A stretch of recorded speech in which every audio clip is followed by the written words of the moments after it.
大家好，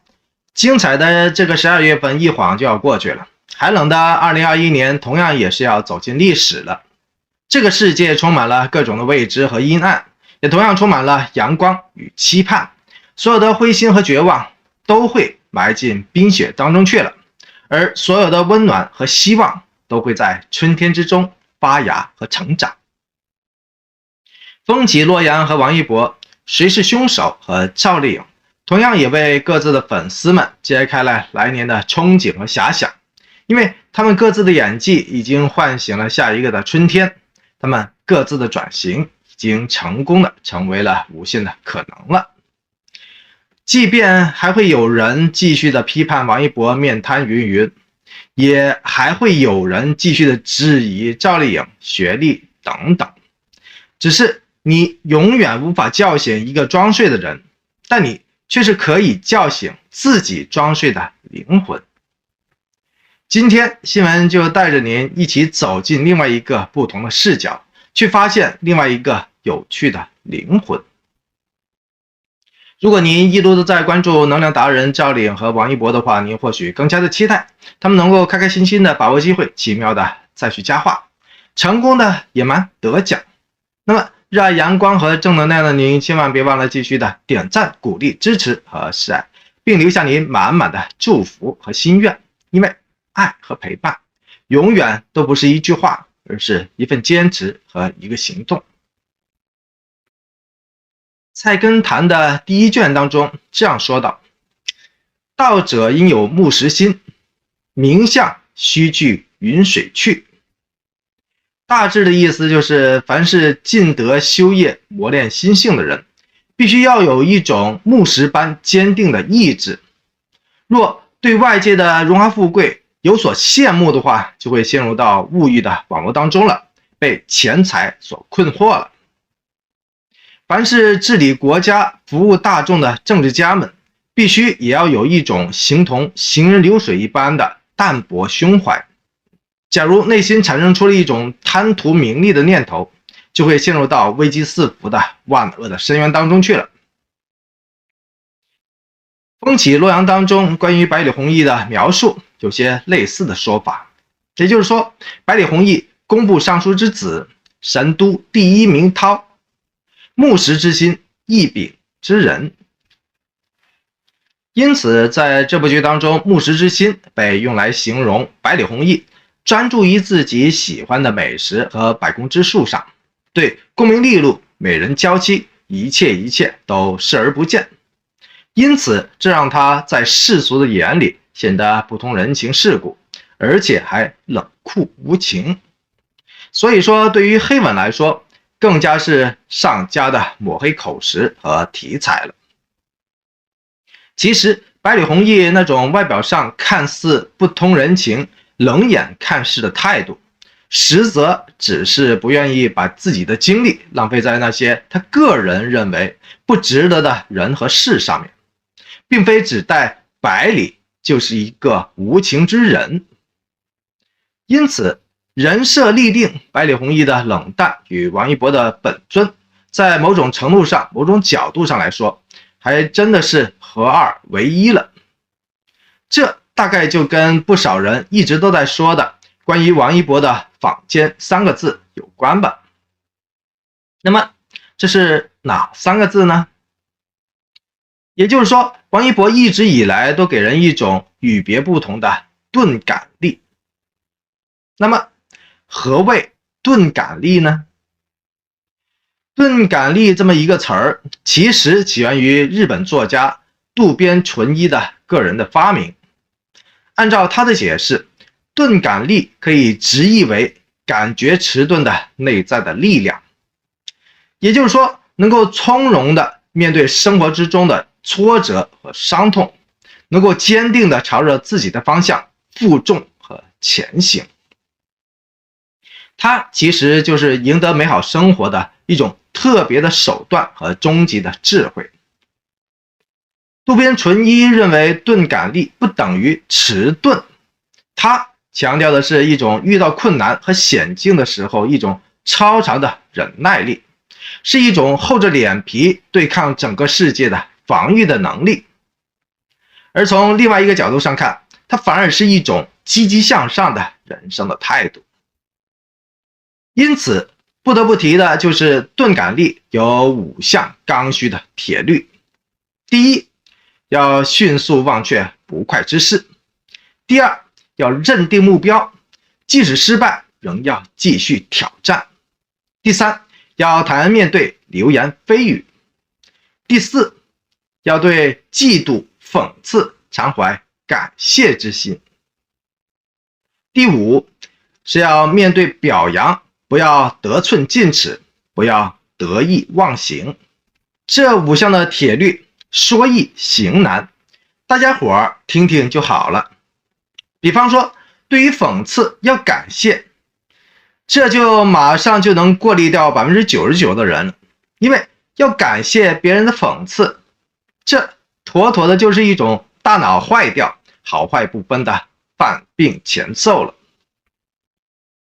用渡边淳一的话去解释的话，钝感力作为一种为人处事的态度以及人生的智慧，相比那些激进、张扬、强硬的态度而言，无疑更加容易在目前竞争激烈、节奏飞快、错综复杂的现代社会当中生存下来，也更加容易取得最后的成功和胜利。而且更加重要的是，钝感力所武装起来的人，可以轻轻松松的得到身心灵的最大的平衡，以及跟他人、跟社会都能够和谐相处的最大的利好。因此呢，钝感力的强弱在一定程度上决定了一个人的最终的成功或者说失败。那么回过头，王一博的钝感力又来自何方呢？首先，您如果感兴趣的话，有爱有心的您可以自行回顾一下我之前过往的视频当中那些抽丝剥茧的那些深入的探讨，或者自行的回顾一下他在一些访谈当中的急需脑回路参与的花式的问答。实话实说，跟风喜爱王一博其实很容易，但是要独自看懂王一博的话就不那么容易了。比方说他在一些问答中的坦率，明晃晃就是一种钝感力的直接的表现了。比方说，有没有压力特别大的时候呢？他会回答说，还没有，反正我心挺大的。要说心挺大的人，就意味着这个人会看淡很多很多的事情，自然也就会对很多很多的事情表示出无感了。跟着呢，既然没有那么多的破事儿、坏事儿，去值得自己劳心费时的去有感或者是去伤感，那么这个人怎么可能去耿耿于怀，去放不下心情呢？说实在的，这个压力山大的世界当中，活着就是一种压力，谁也逃不过。要积极努力的去面对、去化解、去无感的话，活得舒坦、活得精彩的还是这个人了，或者说还是这个钝感力十足的王一博了。再举个另外一个例子吧，比方说问王一博如何去化解挫败感呢？他会回答说，小事儿都不太放在心上，大事儿的话可能心比较大，可能很快就忘了。于是乎，对于任何挫败都怀揣着钝感的人，都不太容易被那种挫败感所挟裹、所拖累了。他们只会一心一意的朝前看，朝着阳光看，朝着快乐看。既然现在是过去的结果，那么现在必将是未来的起点。因此，干嘛不努力做好现在呢？心态两面看的话，历时人就通透了。聪明而钝感的这个王一博，生活当中不仅如此，而且表演上面依旧是不变的钝感力十足的张力了。从一些节目和采访当中，我们可以轻松的看得出来，王一博本身的性格其实就是一个不急不慢、坦诚耿直、挺有自己想法的人，而且还是一个坚持己见的人。也可以说王一博打小就是一个犟小孩，现在更是蜕变成为了一个酷帅哥了。但凡他自己喜欢的，他就会不管不顾的全情投入进去，只要是他自己认定的，他就会坚持到底。您说对不？耿直其实真不是他的人设，而是他真实的性格使然。因此总有人评价他说，他是一个守得住自己的明白人、敞亮人。他冷淡，但他一点都不冷漠。所以在《风起洛阳》当中，他的演绎当中，他都带着自己的属性。不爱说话的这个王一博的本尊，因此在剧中的人设就成为了一副宠辱不惊、面无表情的样子了。因此黑粉们就特别爱用面瘫来攻击他了。说白了，走心的作者和编剧为他所打造的这个木石之心的百里弘毅，只是和他本人很像而已，因此便有了大家伙口中常说的本色的出演了，或者说面无表情的面瘫的表演了。早前在 Vogue Film 的采访当中，王一博就曾简简单单的描述过自己的表演方法，那就是每个人的情绪中都有那个点，只不过先要找到它，然后放大并贴合角色。因此在《风起洛阳》当中，百里弘毅不通人情世故，是一个为人处事上带有志气和莽撞的成长型的角色。百里弘毅无意仕途，随心洒脱，被人敬而远之，而在专业上他又是天赋异禀，一直都在醉心于书、术与美食之间，而且颇有建树的那一种。有趣的是，这种为人处事上的缺陷，对于百里弘毅而言，反而是不同的理解了。也就是说，人情世故于他而言都是可以忽略不计的。于是乎，他只会说想要说的话，只会做那些想要做的事儿就行了。他可以完完全全不用去顾忌世俗的眼光和人情的往来。也许王一博当时就是在角色中找到了那个与自己相似的点，于是乎给人了一种本色出演的直觉感觉了出来了。而演员与角色具有一定适配度之后，就要看演员对于角色的下一步的塑造的能力和呈现出来的方式了。实话实说，我一早就已经提到过了，最初的几集当中，新闻我就是一种观望的态度去看他的表演的，因为他面对的对手是个黄轩，是一个有张力、有经验的实力派的演员，因此王一博很容易被对方压制住，而且在台词功底上，他也显得相对的较弱。毕竟有对比就会有伤害的，这一点都不虚的。但随着剧情的推进，百里弘毅在失去父亲的庇护之后，通过与查案三组以及夫人柳然的各种为人处事和生活起伏当中的各种的矛盾与磨合，他就会慢慢的打开了情与笑这些个窍门了。于是乎，这个人物开始逐渐鲜活和丰满了起来了，让人可以慢慢的感觉得到，他是在用一种倾向沉稳、内敛、自然流露，或者说水到渠成的方式去诠释和呈现出一个工科男的成长的整个过程。这话熟悉本频道的您大概也是听我说过很多次的了。在他的情感爆发的桥段表演当中，他的台词其实也比之前有了不小的进步了。而且仔仔细细的去听王一博的声音的话，或许你还会发现有些很好听的低音很入麦头。如果王一博的原声继续下一番功夫的话，声音再搭配上自身的气质，应该会给未来的表演带来更多的更大的突破。毋庸置疑，和实力派的演员相比，非科班出身的这个王一博资历尚浅，跨界去当演员也显得不那么的专业。但在这部《风起洛阳》当中，我看到了他的成长，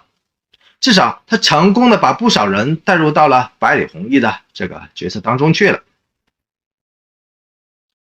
我想说的是，编剧其实也是很聪明，让这个王一博与他自己适配度同高的角色中不断的学习到，不断的成长到。这种方式对于目前的他而言，未尝不是一件好事。而我刚刚提到的钝感力这个词儿，在一个深层次上面来讲的话，对于一个演员来说，也是一种不可多得，或者说可遇不可求的能力。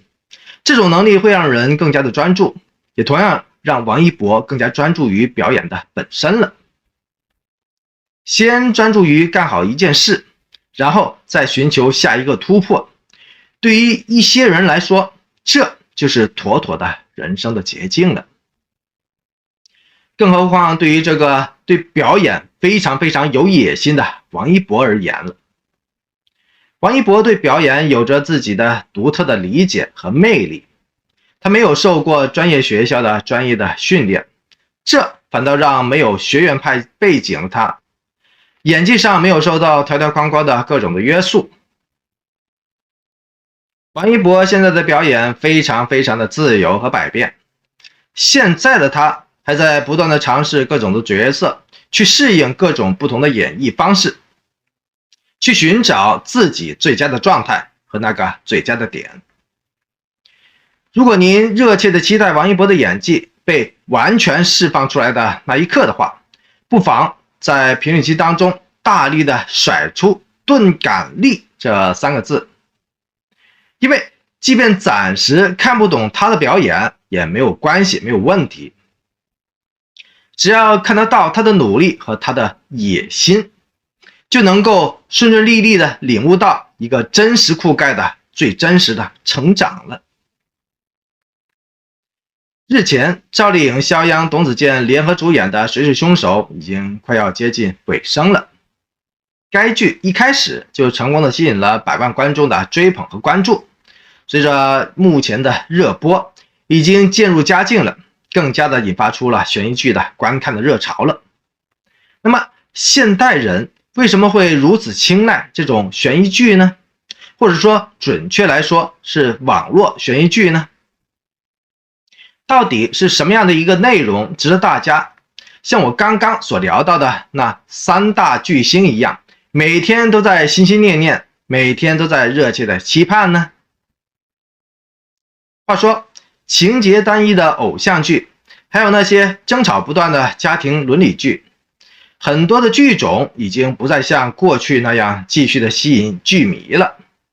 而带有神秘感的那些网络悬疑剧，这些年来收视率倒是一直很不错，得到了无数剧迷和网友们的追捧和青睐。当然了，网络悬疑剧的主要的受众群体目前为止主要都是年轻人。为什么呢？因为他们思维活络，对悬疑剧在各个方面的内容的要求更加的苛刻一些。目前的大多的悬疑剧大多都依托网络剧的面孔呈现出来的，而且前几年的网络剧显然走的都是传统的老路子，大都是以警察侦破案件为主，故事的主线基本上展现的都是警察或者说侦探那些严丝合缝的思维的逻辑，跟着呢将一个个小故事串联起来。这是一种完全站在编剧视角的传统的操作手法。具体来说，传统的网络悬疑剧就是按照发现犯罪、勘察现场、严密推理的模式走一遍过场，然后呢最终得出结果，跟着呢抓到了真凶，正派和反派的人物脸谱分明，泾渭也是分明的。这么样的一个传统的悬疑剧，说白了已经无法让观众们获得满足感了，因为现在的年轻人们对于传统的正义总是绝对的正义，而邪恶呢，却又总是彻底的邪恶，开始产生出了怀疑的态度了。相反，大家伙儿对于那些亦正亦邪、有血有肉的真实人物的个性更加的欣赏了。因此呢，网络悬疑剧算是点对点的满足到了人们对于新奇事物的新奇的好奇心了。年轻的网生一代在日常生活当中已经承受着种种的压力了，经常无法找到那些可以宣泄负面情绪的有效的出口，而网络悬疑剧对于犯罪行为的各种详细的描述，在一定程度上神奇的释放了大多数年轻人的负面的情绪了。比如说，爱奇艺重点打造出来的迷雾剧场，就是秉承了剧与类剧的发展的理念，聚焦在了悬疑这一个主题上，相继推出了十日游戏、隐秘的角落、沉默的真相等等叫好又叫座的网络悬疑剧。而且剧与剧之间层层嵌套，更加凸显出了那种迷雾深处的神秘感出来了。因此，随着重生、摩天大楼、白色月光、唐人街探案、十日游戏等等悬疑网剧的不断的播出，这种类型的剧集已经正式的成为了稳定成熟的剧集类型了，其影响力已经是越来越大了。紫金陈原创小说所改编出来的《无证之罪》、《隐秘的角落》、《沉默的真相》更是一举成为了家喻户晓的年度的爆款了。由此所产生出来的各类的话题和热度，在网间更是屡创新高，屡屡居高不下，成为了新晋悬疑迷们竞相分享的口碑和对象了。尤其是《沉默的真相》口碑非常的好，该剧摒弃了以往悬疑剧传统的命案发生到现场勘查到精心推理到揭秘真相的老套的叙事方式，以3条故事的主线贯穿始终，并行发展，采用了平行蒙太奇的混剪的手法，让悬疑的氛围达到了最高点了，也同时让整个的剧情的节奏特别的紧凑，因此更加具有视觉上和心理上的各种的冲击力。站在另外一个角度来说的话，网络悬疑剧的发展其实与社会的发展其实是密不可分的。除了刑侦、爱情之外，与科幻、与密室等等的元素相结合的网络悬疑剧的出现，更加展现出了内娱圈的影视艺术对于整个复杂社会的环境的反映和关照，敢于对新鲜的话题进行深挖，敢于深入的探讨众多敏感的话题，敢于承担起影视作品应该承担起的社会的责任，这就是一种新兴的气象了。当然了，众所周知，网络悬疑剧目前为止依旧还是有无比巨大的发展空间的。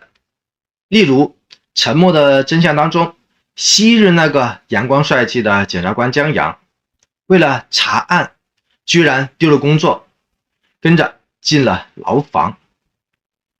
为了保护自己的妻儿，甚至选择了离婚。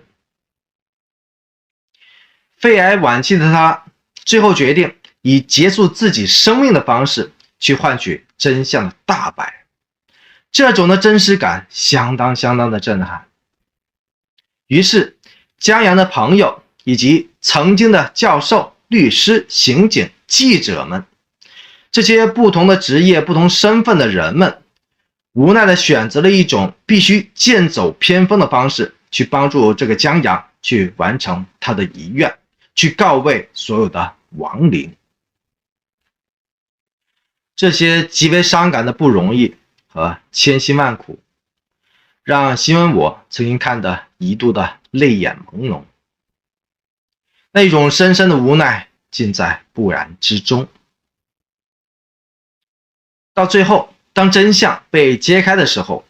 剧中无一人是赢家。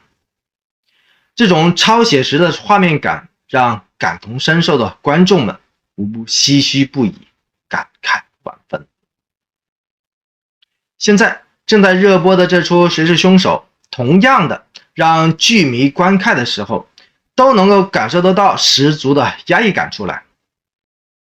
这种压抑感实际上还是源自于一种叫做社会上的压力，反映的同样是那个见不得光的社会的阴暗面。